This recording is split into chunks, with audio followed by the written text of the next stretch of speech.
नमस्कार, मी विशाल परदेशी. आपण पाहताय न्यूज 18 मराठी आवाज महाराष्ट्राचा. सुरुवात करूयात आत्ता क्षणाच्या महत्त्वाच्या बातमीने.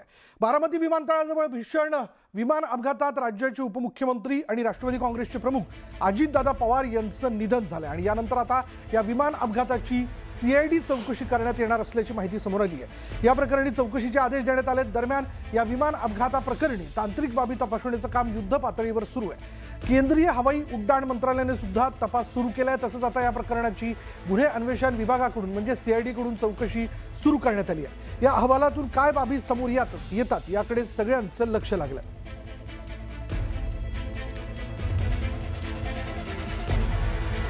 त्यामुळे आता अजित पवारांच्या विमान अपघाताची CID चौकशी जी ती केली जाणार आहे. नागरी उड्डाण मंत्रालयाकडून देखील या संदर्भातली चौकशी केली जाते.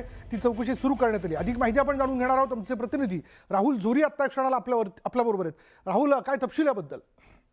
अगदी 2 दिवसांपूर्वी अजित पवार यांच्या अपघाती निधनानंतर वेगवेगळ्या भागात आणि खास करून राजकीय वर्तुळात देखील या अपघाताबद्दल संशय व्यक्त केला गेला. अगदी पश्चिम बंगालच्या मुख्यमंत्री ममता बॅनर्जी यांच्याकडून सुरुवातीला या अपघातासंदर्भात चौकशी करावी अशा पद्धतीचं स्टेटमेंट जे आहे ते करण्यात आलं होतं. मात्र या सगळ्यांना कुठं ना कुठं ब्रेक लावण्याचा प्रयत्न खुद्द शरद पवार यांनी केला आणि या सगळ्याचं म्हणणं ऐकून घेत त्यांनी हा अपघातच असल्याचं देखील स्वतःहून सांगितलं होतं. मात्र तरी देखील जनमानसाच्या मनात ज्या शंका कुशंका आहेत त्याचं निरसन करण्यासाठी अगदी राज्य पातळीवरच नाही तर केंद्रीय पातळीवरून पूर्ण प्रयत्न केले जात आहेत.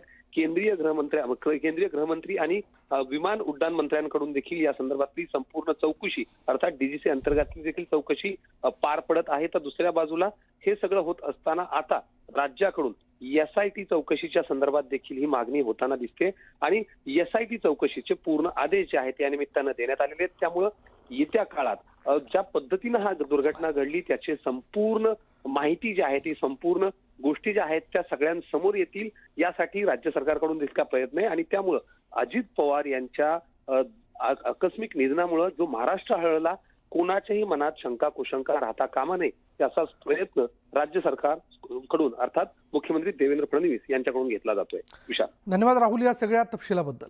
त्यामुळे अजित पवारांच्या विमान अपघाताची आता CID चौकशी केली जाणार आहे. त्या संदर्भातले आदेश देखील देण्यात आलेत.